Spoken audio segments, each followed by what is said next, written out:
जयांचे केलिया स्मरण, होय सकळ विद्यांचे अधिकरण. तेची वंदू श्रीचरण, श्री गुरूंचे.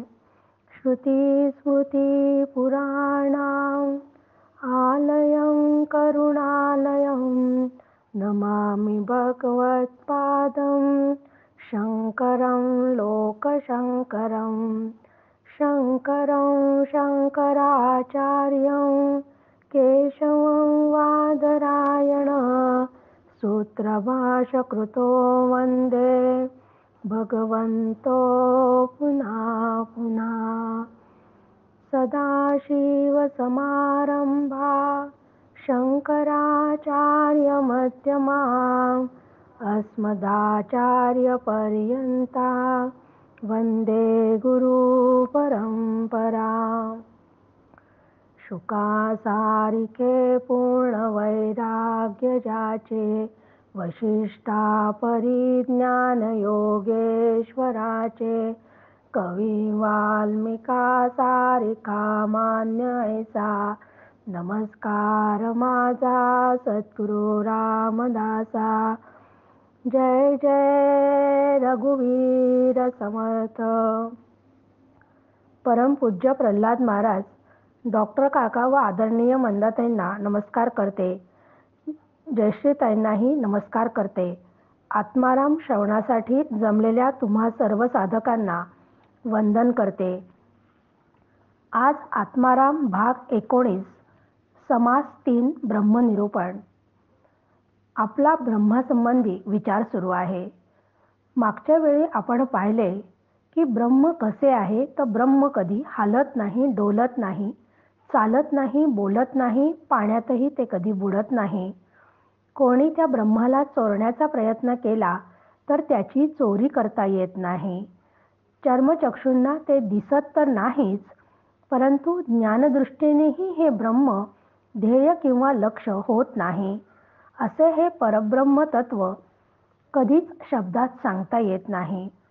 पण शब्दात सांगितले नाही तर ते तुला कसे समजेल, असे श्रीगुरु शिष्याला म्हणतात. शब्दात ते सांगता येत नसले तरी शब्दाशिवाय ते समजत नाही, हेही अगदी खरे आहे. म्हणून ते शब्दात सांगावे लागते. कारण समर्थ म्हणतात, बोलता बोलता अनुभवा येते, असे खात्रीपूर्वक ते आपल्याला सांगतात.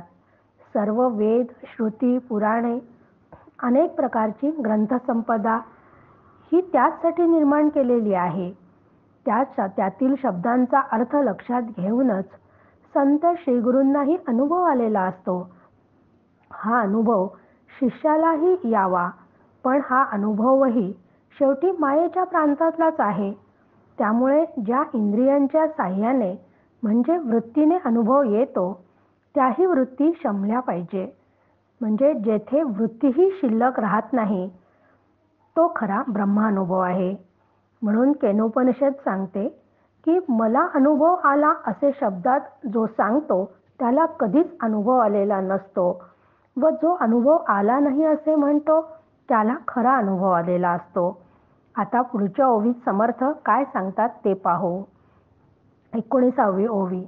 श्रीराम समर्थ श्रीराम. अहम ब्रह्मास्मी हा गाथा, आला देह बुद्धीची या माता. देह बुद्धीने परमार्था, कानकोंडे होई जे श्रीराम. की आपण पाहतो की श्रीगुरु शिष्याला तत्वमसी असा म्हणजे ते तू आहेस असा उपदेश करतात. तेव्हा शास्त्र व श्री गुरूंवर नितांत श्रद्धा असणारा साधक श्री गुरूंनी दिलेली साधना व उपदेश लक्षात घेतो. त्यासाठी आपल्याला जे साधन सांगितले आहे ते तो जीवापाड जपतो आणि खूप प्रयत्न करतो. आणि असा प्रयत्न केल्यावर त्याच्या लक्षात येते की खरंच मी पण ब्रह्म आहे. तेव्हा अहम ब्रह्मास्मी म्हणजे मी ब्रह्म आहे असा अनुभव त्या साधकाला येतो. परंतु अहम ब्रह्मास्मी हा गाथा म्हणजे अभिमान आहे की मी ब्रह्म आहे असा अभिमान जो धरतो त्याच्याही ठिकाणी अजून देहबुद्धी शिल्लकच आहे. म्हणूनच त्यांनी म्हटलं की अहम ब्रह्मास्मी हा गाथा, आला देहबुद्धीची हा माथा. अहम ब्रह्मास्मी हे साधन वाक्य घट्ट पकडून ठेवणाऱ्या अंतःकरण वृत्तीला महाकारण देह म्हणतात. तेथे देहतादात्म्य पूर्ण गेलेले नाही.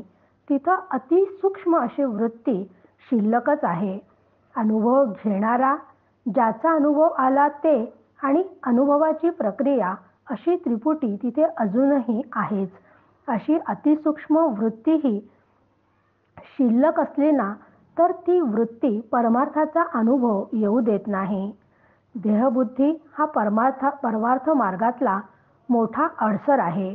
म्हणून तुकाराम महाराज म्हणतात, देवा आता ऐसा करी उपकार, देहाचा विसर पाडी मज. की मी देह आहे अशी स्थिर बुद्धी ज्याच्या ठिकाणी आहे त्याला देहबुद्धी म्हणतात. मग अशा या देहबुद्धीचाही मला विसर पडावा अशी मागणी तुकाराम महाराज करतात. त्यासाठी समर्थ आपल्याला त्याच्यावर उपाय सांगतात की जर देहबुद्धी घालवायची असेल तर काय केलं पाहिजे. तर देहबुद्धी ते आत्मबुद्धी करावी, विवेके कुडी कल्पना पालटावी. की तू स्वतःला देह समजतो ही चुकीची कल्पना टाकून विवेकाने तू आत्मा आहे अशी कल्पना कर. म्हणजेच देहबुद्धी ते आत्मबुद्धी करावी त्यासाठी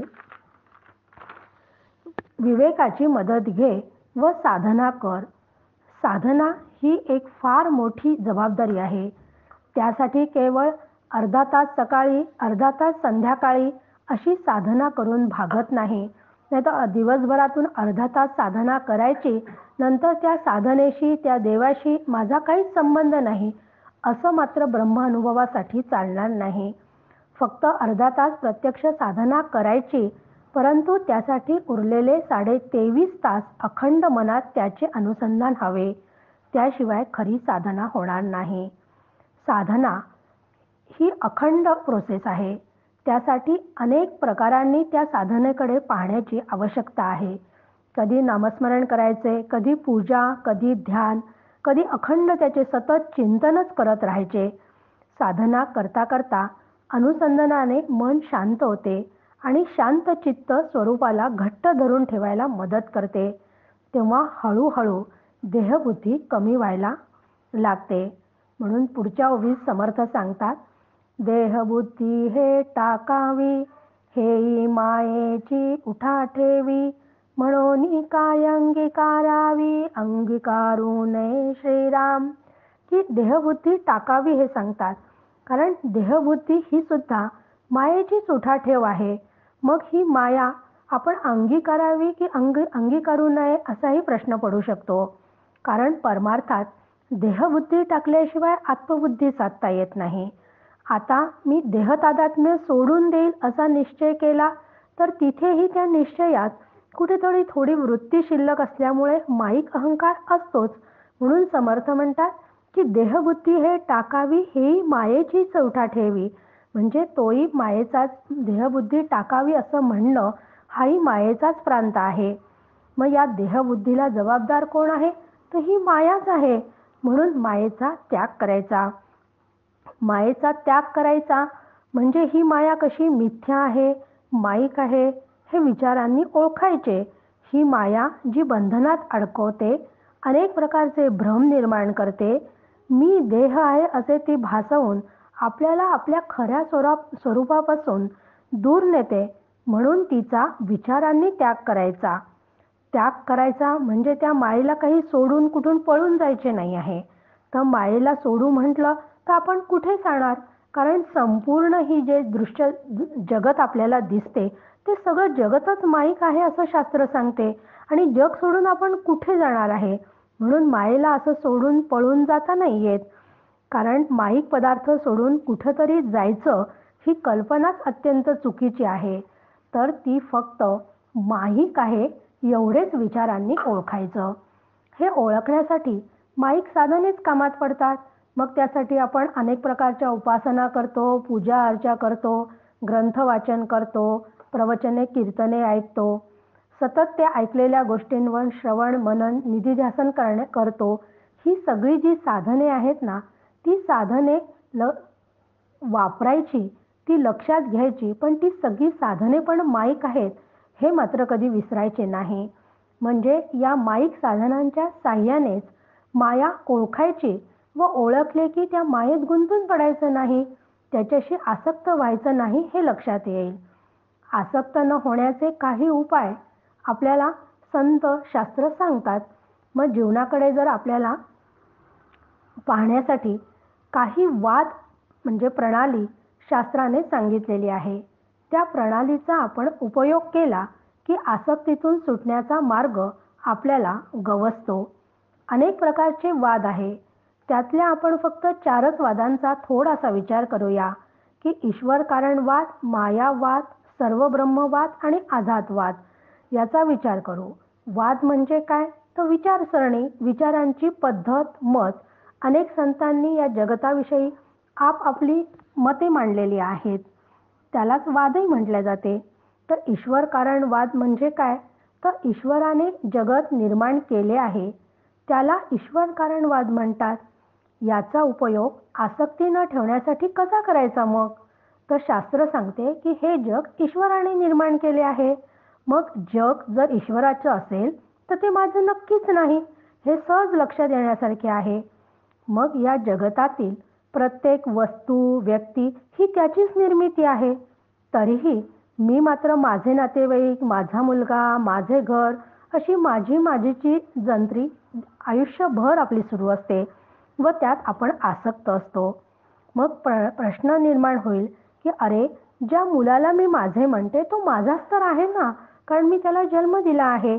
व्यवहार दृष्टीने ते अगदी बरोबर आहे, पण थोडा विचार केला तर लक्षात येते की ईश्वराच्या नियोजनाप्रमाणे मला गर्भधारणा झाली. ईश्वराच्याच इच्छेनुसार मुलाचा जन्म झाला व जन्म झाल्यावरही त्याचे पालनपोषण करण्याचे कामही त्या ईश्वराचेच आहे. म्हणजे तो ईश्वरच त्याला सांभाळतो. परंतु मला उगीचच वाटते की मी त्याला जन्म दिला, मी केला, कारण मी केवळ त्या मुलासाठी निमित्त मात्र आहे. ईश्वर केवळ माझ्या माध्यमातून हे सगळं काम करून घेत असतो. म्हणून ईश्वराने निर्माण केलेल्या जगतात सर्व काही त्याचे आहे, माझे काहीच नाही. तर मग त्यात आसक्ती ठेवण्यात काय अर्थ आहे? म्हणून त्यात आसक्ती ठेवायची नाही. आपण आसक्ती कशी ठेवायची नाही यासाठी सगळे उपाय शोधतो आहोत ना. दुसरा आहे मायावाद. शास्त्रानुसार जग माईक आहे, मिथ्या आहे. मिथ्या गोष्टींना उत्पत्ती, स्थिती, लय असतो. म्हणून माईक गोष्टी कशा आहेत? नाशिवंत असतात. जगत जर माईक आहे तर त्या जगताचाही एक दिवस लय होणार हे नक्कीच ठरलेले आहे. म्हणून जग माईक आहे, त्याचा नाश होणार. म्हणून त्या जगतातल्या कुठल्याही गोष्टींवर विश्वास ठेवू नये, त्याच्या नादी लागू नये.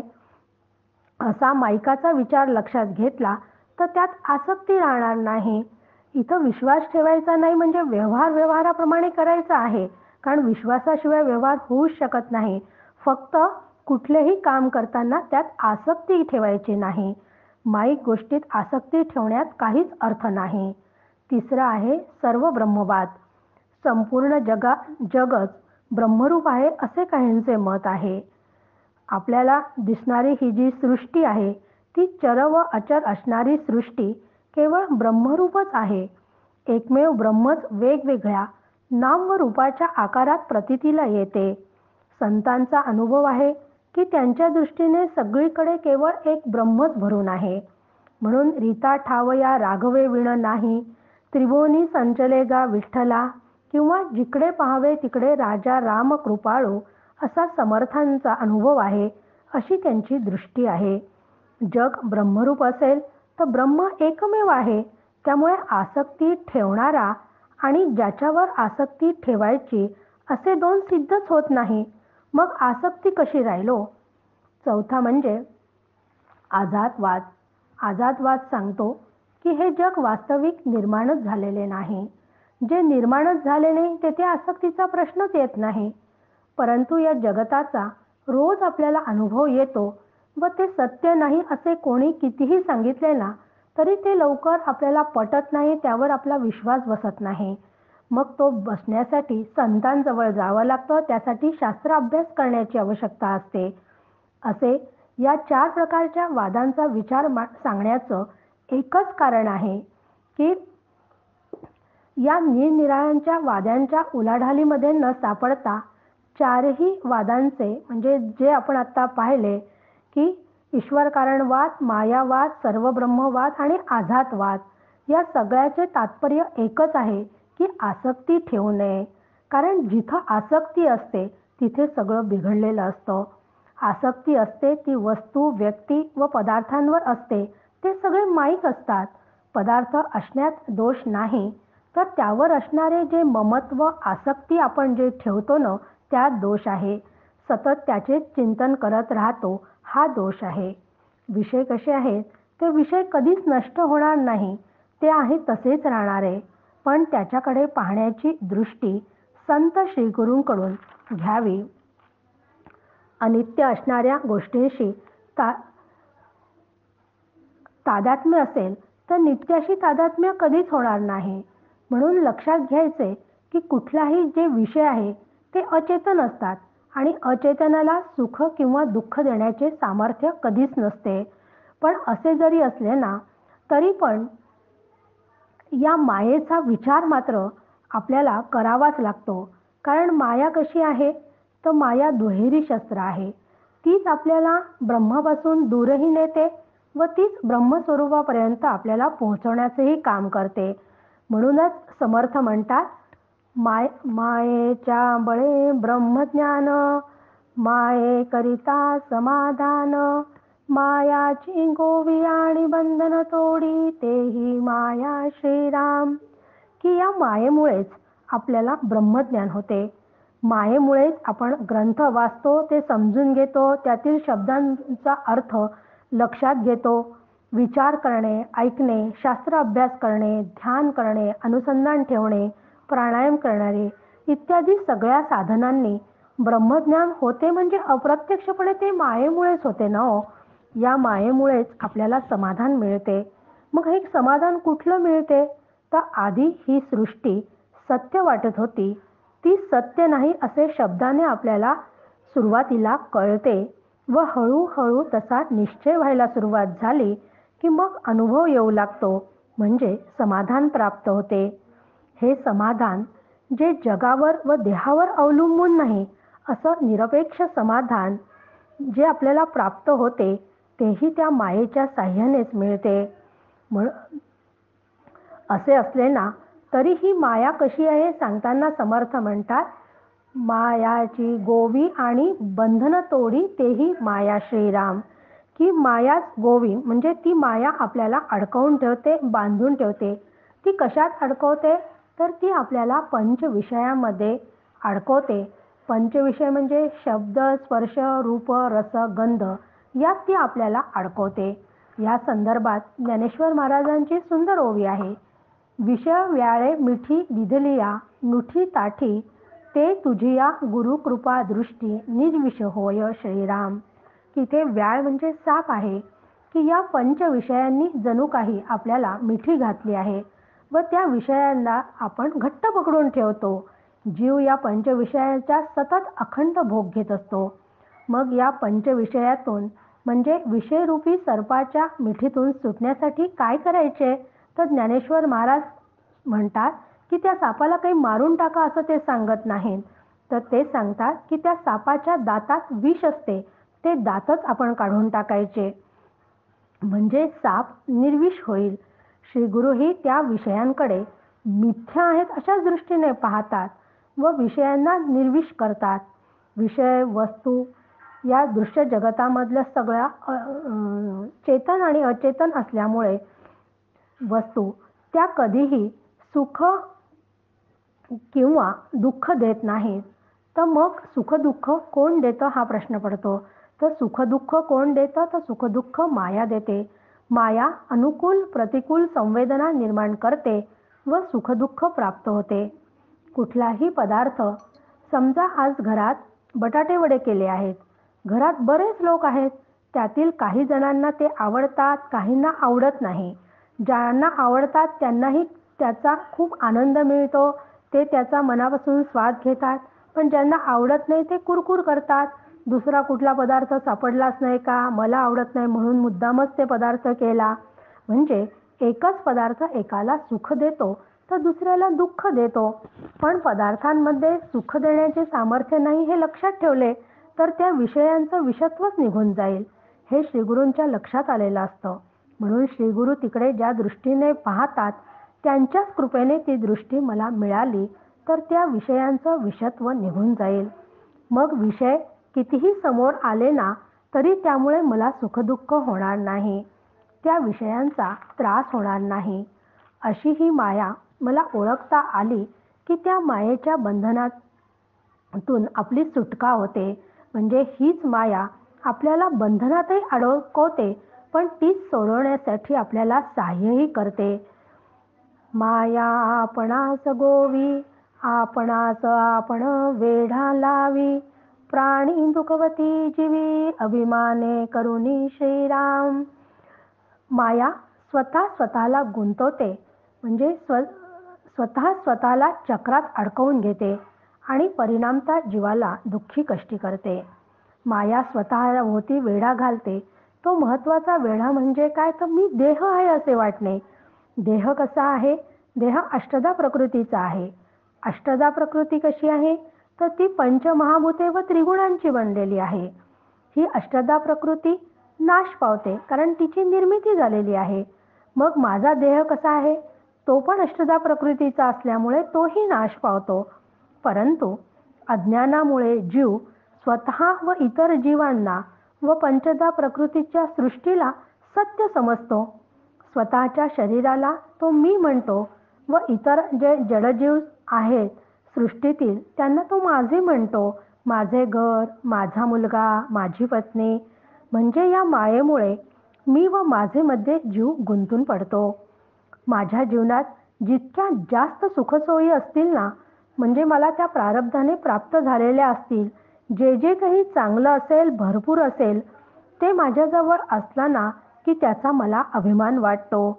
मी गोरी, मी श्रीमंत, मी हुशार असा त्या अभिमानाने आपण फुगतच जातो. मग हा अभिमान कशा कशाचा असतो हो, तर तो अभिमान देहाचा असतो, बुद्धीचा असतो, परिस्थितीचा असतो आणि हा अभिमान कमी होण्याऐवजी नेहमी वाढतच जात असतो. माझे घर खूप मोठे आहे, सुंदर आहे, माझी मुले फार हुशार आहेत. या माझेमुळे मीला अधिक महत्त्व असल्याने मी हा जो अभिमान आहे ना, तो फार घट्ट होत जातो. त्याला समर्थ म्हणतात माया स्वतःला गुंतवते आणि वेढा घालते. म्हणून या अभिमानाचा परिणाम काय होतो, तर या अभिमानाचा परिणाम म्हणजे माणसाला दुःख भोगावे लागते. हे सांगण्यासाठी आता समर्थांनी सुंदर सारीपाटाचा दृष्टांत पुढच्या ओव्यात दिल्या आहेत. आपण आता 23 ते 26 ओवी एकदम वाचून घेऊयात. जैसा सारीपाट खेळती, सारी एकाच्या मागोण आणती, खेळ उभयसता वाटून घेती, आपुल्याला श्रीराम. नसताची अभिमान माथा, सारी मरता परमव्यथा, डाव येता सुख स्वार्था, दोघेही पडिले श्रीराम. फासयास दे दे म्हणती, एकते चिडी येती, क्रोध पेटल्या घेती, जीव एकमेकाचा श्रीराम. की पूर्वीच्या काळी सारीपाट खेळल्या जायचा, तर त्या सारीपाटासाठी पट आणि सोंगट्या लागतात. हा पट जर आपल्याजवळ नसेल तर खेळण्यासाठी आपण तो दुसऱ्यांकडून मागून आणतो. या सोंगट्यांमध्ये 2 प्रकारच्या सोंगट्या असतात, एक पांढरी आणि एक काळी. तर मग त्या सोंगट्या खेळ मांडल्यानंतर समोरासमोर 2 व्यक्ती बसलेल्या असतात आणि ते खेळताना एकाच्या काळ्या सोंगट्या असतात आणि दुसऱ्याच्या पांढऱ्या असतात. मग अशी एकदा वाटणी करून खेळाला सुरुवात करताना फासे टाकले जातात. फासे पडतील त्याप्रमाणे सोंगटी हलवली जाते. मग समोरच्याची सोंगटी मेली की मला आनंद वाटतो, स्वतःची मेली तर दुःख होते. म्हणजे आपल्या खेळाची पाळी आली की आपण डाव जिंकण्यासाठी एकदम मन लावून ते फासे टाकतो. दोघेही हिरेला पेटतात त्या खेळामध्ये की प्रत्येकाला वाटतं की माझ्या मनासारखे फासे मला पडले पाहिजे. मग फासे तसं पाहिलं तर निर्जीव आहेत, पण त्या निर्जीव फाशांना सुद्धा तू अनुकूल दान दे दे म्हणून आपण हट्टाने मागतो. दान प्रतिकूल पडले व नंतर प्रतिस्पर्ध्याला अनुकूल पडले तर माणसे एकदम चिडतात, रागवतात. प्रसंगी खोट्या खेळाची शंका घेऊन एकमेकांचा जीवही घेण्यास मागे पुढे पाहत नाही. अनेक प्रकारचे तंटे होतात. खेळ व्यवस्थित पण असा खेळ झाल्यावरही खेळ व्यवस्थित एकदाचा संपला म्हणजे खेळणं ते आटपलं की तो पट आणि सोंगट्या ज्याच्या आहेत त्याला आपण परत नेऊन देतो म्हणजे परत द्याव्या लागतात. अगदी त्याचप्रमाणे समर्थ येथे सांगतात, तैसे कन्या पुत्र आणि नारी वाटून घेतल्या सारी अभिमान वाती शिरी देहपांग प्रपंचाचा श्रीराम. की सारीपाटाच्या खेळामध्ये जशा आपण सोंगट्या वाटून घेतल्या त्याप्रमाणे कन्या पुत्र पत्नी अथवा पती इत्यादी लोक जेव्हा आपल्या जीवनात प्रारब्धाप्रमाणे येतात त्यांना आपण माझे समजतो व त्याचा अभिमान धरतो. त्यांची सुद्धा आपण वाटणी करून टाकतो की हे माझे ते दुसऱ्यांचे अशी तिथे सुद्धा आपण वाटणी करतो. पण आपल्या मुलाबाळांच्या बाबतीत सर्व कर्तव्य म्हणजे त्यांचे पालनपोषण मी करतो, मी सगळ्यांचं करते असा मी करता असंही तो स्वतःला अभिमानापायी समजायला लागतो. हे करत असताना त्यांच्याकडून सुखाची अपेक्षा आपण करतो. असा प्रपंच स्वतःला समजून अभिमान अशा प्रपंचात स्वतःचा प्रपंच आहे असे समजून आपण अभिमान धरतो. खरं म्हणजे हा देह काही काळापुरता आपल्याला मिळालेला आहे. त्यामुळे काही दिवस तो आहे व नंतर एक दिवस ज्याने दिला तो घेऊन जाणार आहे. हे वास्तव असतानाही ते मात्र आपण स्वीकारत नाही. माझा प्रपंच, माझा प्रपंच, माझा देह यातच गुरफडून राहतो. तो एक दिवस जाणार आहे याचं पूर्ण विस्मरण झालेलं असतं. पण तो कधी जाणार आहे म्हटलं तर या विचारांनीही माणूस अर्धमेला होतो. मला हा देह सोडून एक दिवस जावेच लागते. ज्यांना मी माझे पुत्र, कन्या, नातलग व जग हे सगळे जिथल्या तिथं सोडून मला जावंच लागणार आहे. परंतु ते जाताना मात्र जीव तडफडतो, जायची कधी इच्छा होत नाही. सारीपाटाच्या खेळात जसं सारीपाट ज्याचा त्याला देऊन टाकायचा असतो, आपण खेळ संपल्यावर कोणतीही सोंगटी आपल्याजवळ ठेवून घेत नाही, त्याच्यावर आपण ममत्व करत नाही. सारीपाट परत करताना आपल्या जीवाची घालमेल होत नाही, आपल्याला दुःख होत नसते, आपण सहज देऊन टाकतो. मग हा देहसुद्धा काही काळापुरता त्या ईश्वराने आपल्याला दिला आहे, तर मग त्यांनी दिला आहे तर त्यांनी मागितल्यावर तो त्याला परत करायला काय हरकत आहे हो. पण तसं होत नाही की हे शरीर ज्याचं त्याला देऊन टाकायचं असतं. पण सारीपाटाच्या खेळात हा विचार आपल्याला पटतो, पण प्रत्यक्ष जीवनात मात्र हा विचार पचायला खूप कठीण जाते. म्हणून या विचाराने नैराश्य येता कामा नये. असा छान विचार करून वास्तव जर आपण आनंदाने स्वीकारले तर आयुष्यात घडणाऱ्या घटना मग त्या कुठल्याही असो त्यामुळे अतिशय सुखाने चिडचिड न करता अत्यंत सहजपणे स्वीकारण्याची क्षमता आपल्याला निर्माण होते जर वास्तव स्वीकारलं तर. आणि जीवन आनंदमय बनतं. पुढच्या ओवीत समर्थ सांगता, एवं तितुकी वेढा लाविली ते माया खेळे एकली ते मायेनीच वारिली पाहिजे माया श्रीराम. की ही माया जीवाला वेढा लावून देह व जगामध्ये जखडून ठेवणारी आहे. आपल्या आजूबाजूला जे दृश्य जगत दिसते ते माईक आहे. घर, घरातल्या व्यक्ती, घरातील सर्व वस्तू ज्या मी अत्यंत हौशीने, आवडीने, प्रेमाने गोळा केल्या आहेत व संसार सुंदर करण्याचा मनापासून प्रयत्न केला, त्या सर्वांना मायेने वेढलेले आहे. एकट्या मायेचा तो सगळा खेळ आहे. ती एकटीच संपूर्ण दृश्य जगताला आपल्या मुठीत ठेवते, गराडा घालते. या मायेच्या खेळातून मला जर दूर व्हायचे असेल तर काय करायला हवे याचे उत्तर समर्थ पुढच्या चरणात देतात. ते मायेनीची वारली पाहिजे माया. की ही माया मायेनेच वारली पाहिजे, म्हणजे मायेनेच माया दूर करावी लागेल. म्हणजे काय करायचे, तर त्या मायेला केवळ ओळखायचे आहे. त्यासाठी प्रसिद्ध उदाहरण आहे की मोकळ्या माळ रानावर जेव्हा सूर्याची किरणे पडतात तेव्हा तेथे मृगजळ असल्याचा आपल्याला भास होतो. पाणी आहे असे वाटते आणि पाणी आहे हे बघितल्याबरोबर आपल्या मनोराज्याला सुरुवात होते.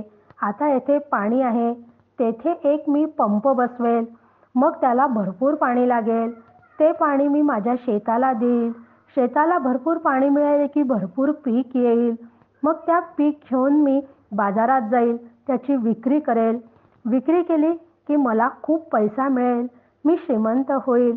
उन्हाळ्यातही आता मला पाण्यासाठी वणवण भटकावं लागणार नाही, जो आतापर्यंत त्रास होत होता तो आता मला होणार नाही. अशा कल्पना राज्यात आपण रमतो. कुठपर्यंत रमतो, की जोपर्यंत मृगजळ सत्य वाटते. पण एकदा मृगजळ सत्य नाही, तेथे पाणी नाही हे लक्षात आले, तो केवळ भास आहे एकदा कळले की मृगजळ दिसायचं बंद होत नाही, पण सत्य काय आहे समजले की ते मनोराज्य, कल्पना, पंप बसवण्याची जी धडपड तळमळ आतापर्यंत चालली होती ती सगळी थांबून जाते. अगदी इकडेही तसेच आहे. जोपर्यंत माया सत्य वाटते ना तोपर्यंत चिंता, भय, तळमळ, तडफड सर्व आहे. पण या मायेला एकदा ओळखले की चिंता, भय, भीती राहत नाही. मग तिला ओळखण्यासाठी काय करायचे, तर तिला ओळखायचे ते संतांकडे पाहून ओळखायचे. जे जीवनमुक्त असतात ना ते आपल्यासारखेच असतात. आपल्यासारखंच त्यांना संसार असतो, त्यांनाही जीवनात आजारपण येतात, सुखदुःखाचे प्रसंग येतात, संसर्ग होतो, पण तरीही अनुकूल असो की प्रतिकूल घटनांचा त्यांच्यावर अजिबात परिणाम होत नाही. त्यांना कशाचीच चिंता, भय, हुरहुर, तळमळ कधीच वाटत नाही. का वाटत नाही? कारण हा देह व जगत दोन्ही मिथ्या आहे हे त्यांनी ओळखलेले असते. माईक हे जग माईक असल्याने ते नष्ट होणार आहे. मग त्या माईक गोष्टीत रंगून व रमून न जाता केवळ आपल्या वाट्याला आलेले काम ते चोखपणे कशातही आसक्त न होता ते करतात. त्या मायेपासून ते स्वतःला दूर ठेवतात. त्या मायेला ओळखल्यावर ती कधीच नष्ट होत नाही हे मात्र नक्की. त्या मायेने निर्माण केलेले दृश्य जग जसे आहे ना तसेच ते राहणार आहे. ते जसे दिसते तसेच दिसत राहणार आहे, ते कधीच थांबणार नाही. पण त्याचं मिथ्यत्व लक्षात आलं की त्या जगताकडे पाहण्याची दृष्टी बदलते आणि दृष्टी बदललं की ते दिसत राहिले ना तरी त्याचा अनुकूल प्रतिकूल परिणाम होत नाही. म्हणून आहे त्या वातावरणात, आहे त्या परिस्थितीत, आहे त्या व्यक्तींमध्ये कधीच काहीच बदल होणार नाही. त्या केवळ मिथ्या आहेत हे ओळखून त्यांच्यात राहूनच त्या मायेपासून मात्र दूर राहायचे. म्हणजे निवांत शांतपणे कुठल्याही गोष्टीचा गडबड घोटाळा नाही, चिंता भय न बाळगता आपण प्रपंच करू शकतो. जीवनमुक्तांसारखे आपणही आनंदात जीवन व्यतीत करू शकतो. आता या मायेविषयी समर्थ पुढे काय बोलणार आहेत याचा विचार मात्र आपण पुढच्या निरूपणात करू. जय जय रघुवीर समर्थ.